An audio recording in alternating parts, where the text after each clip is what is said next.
ভারত ও বাংলাদেশের চলমান সংঘাত তার রেশ এবার গিয়ে পড়ল সীমান্তে। ভারতের সেনারা প্রথম থেকেই বাংলাদেশের এই উগ্রতা এই এক্সট্রিমিস্ট অ্যাক্টিভিটি থামাতে কিন্তু বদ্ধপরিকর।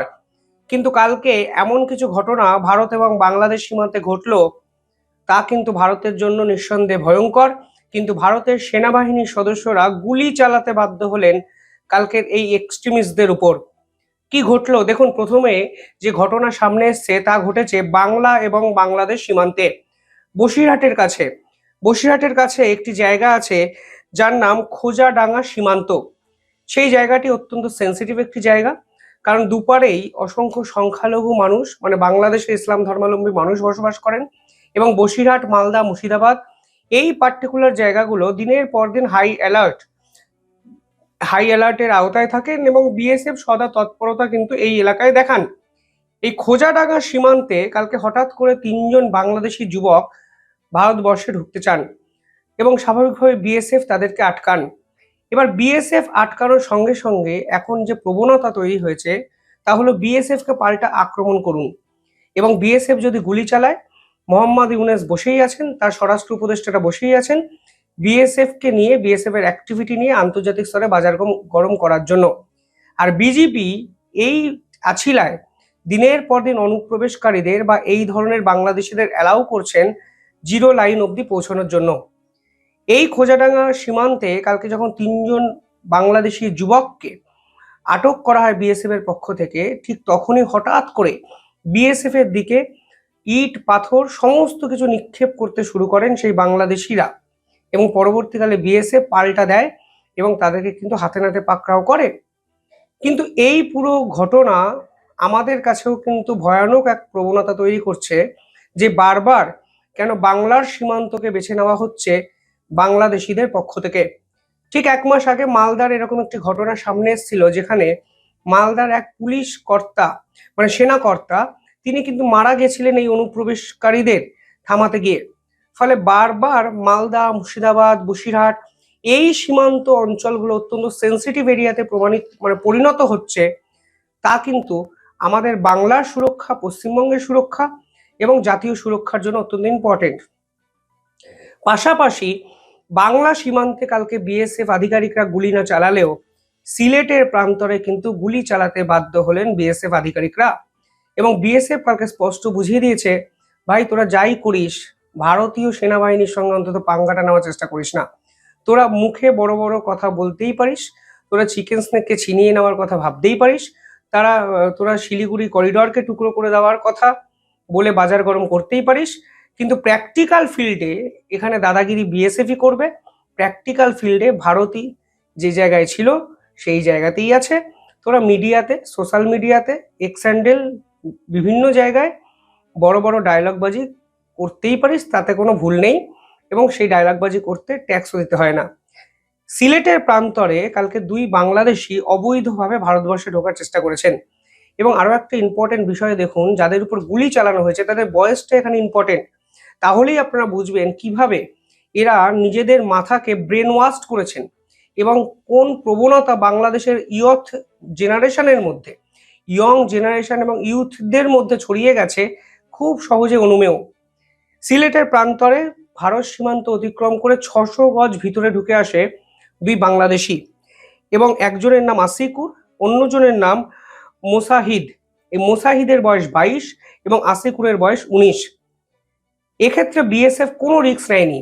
মানে ধরুন এদেরকে ধরা হবে, এরা আমাদের উপর ঝাঁপিয়ে পড়বে, এদের কাছে ছুরি, বল্লম, পাথর সমস্ত কিছু মজুদ থাকবে এবং এইগুলো দিয়ে বিএসএফ এর আধিকারিকদের উপর ঝাঁপিয়ে পড়ার সেই সময়টুকু এখানে বিএসএফ দেয়নি।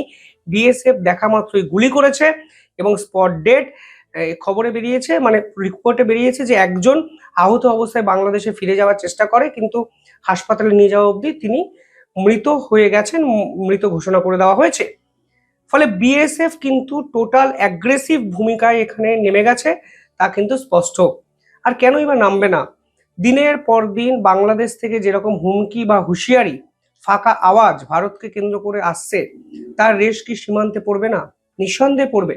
এর আগে সীমান্ত হত্যা বা সীমান্তে গুলি চালানোর ঘটনা নিয়ে এত চর্চা হতো না, কারণ ভারত এবং বাংলাদেশের ডিপ্লোম্যাটিক রিলেশন অত্যন্ত জোরদার ছিল। ডিপ্লোম্যাসি আগের থেকে অনেক বেটার ছিল অতীতের থেকে।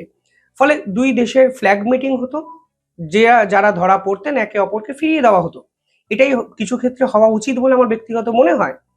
কিন্তু বর্তমান সময়ে যে সকল অনুপ্রবেশকারীরা বাংলাদেশিরা ভারতবর্ষে ঢোকার চেষ্টা করছেন, তারা কিন্তু সবাই ধর্মীয় কারণে ঢোকার চেষ্টা করছেন না। এই যে আসিকুর এবং মুসাহিদ নামক যে যুবকের উপর গুলি চালানো হয়েছে, তারা কি ধর্মীয় কারণে ভারতবর্ষে ঢোকার চেষ্টা করেছেন?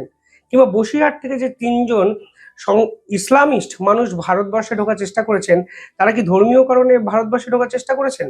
না। যদি ধর্মীয় কারণে ঢোকার চেষ্টা করেন, তাহলে ভারত সরকারের নির্দিষ্ট আইন আছে, সেই অনুযায়ী ভারত সরকার পদক্ষেপ নেন। কিন্তু এরা ঢোকার চেষ্টা করছে বিভিন্ন স্লিপার সেলকে অ্যাক্টিভ করার জন্য, এবং তার প্রমাণ আমরা পেয়েছি। দিল্লি বিস্ফোরণে সরাসরি এনআইএ রিপোর্টে আছে যে মুর্শিদাবাদ থেকে কোনো বিস্ফোরক ঢুকে দিল্লিতে পৌঁছেছিল। ফলে এই ব্যক্তিরা ঢোকার চেষ্টা করছেন ভারতকে অশান্ত করার জন্য, ভারতের 7 সিস্টার্সকে উত্তপ্ত করার জন্য, ভারতের একাধিক সংগঠনের যে স্লিপার সেলগুলো আছে সেগুলোকে অ্যাক্টিভ করে ভারতের বিভিন্ন স্থানে ছড়িয়ে দেওয়ার জন্য। তা লাগাতার আমরা শেষ 6 মাসের রিপোর্টে কিন্তু দেখেছি। ফলে বিএসএফ এখানে গুলি চালিয়ে ঠিক করেছেন কি ভুল করেছেন অনেক পরের প্রশ্ন। এখানে সব থেকে ইম্পর্টেন্ট বিষয় হলো বিএসএফ গুলি চালাতে বাধ্য, কারণ জাতীয় সুরক্ষা, দেশের সুরক্ষার স্বার্থে বিএসএফ এক্সট্রিম সমস্ত কিছু করতে পারে, সেই অডাসিটি ওদের আছে এবং সেটাই তারা করেছেন।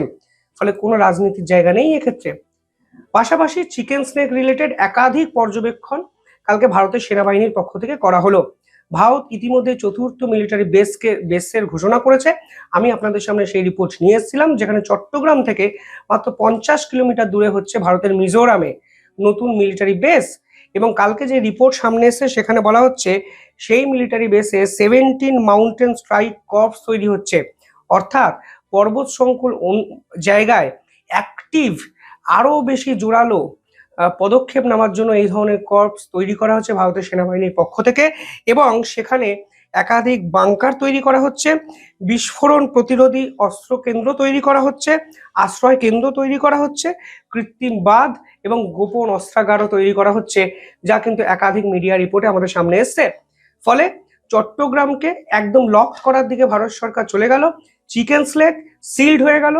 3টে মিলিটারি বেস ইতিমধ্যেই মানে চালু হয়ে গেছে, অ্যাক্টিভ মোডে শুরু হয়ে গেছে, ধুবড়ি, চোপড়া এবং কিষানগঞ্জ, অন্যদিকে মিজোরাম। ফলে বোঝার চেষ্টা করুন যে মোহাম্মদ ইউনেস খাল কেটে শুধু কুমির আনতে চাইছেন তা নয়, তিনি কুমিরের সামনে দাঁড়িয়ে বলছেন, ভাই আমাদের মার, আমাদের মারার চেষ্টা কর, দেখি কত ক্ষমতা আছে, কত দম আছে। তিনি বুঝতেই পারছেন না যে একটা ছবি হওয়ার সময় কিন্তু ভারত তৈরি করছে, এবং মোহাম্মদ ইউনেস হয়তো কিছুটা এই যুদ্ধ খেলাটাই খেলতে চাইছেন নির্বাচনটা পিছিয়ে দেওয়ার জন্য।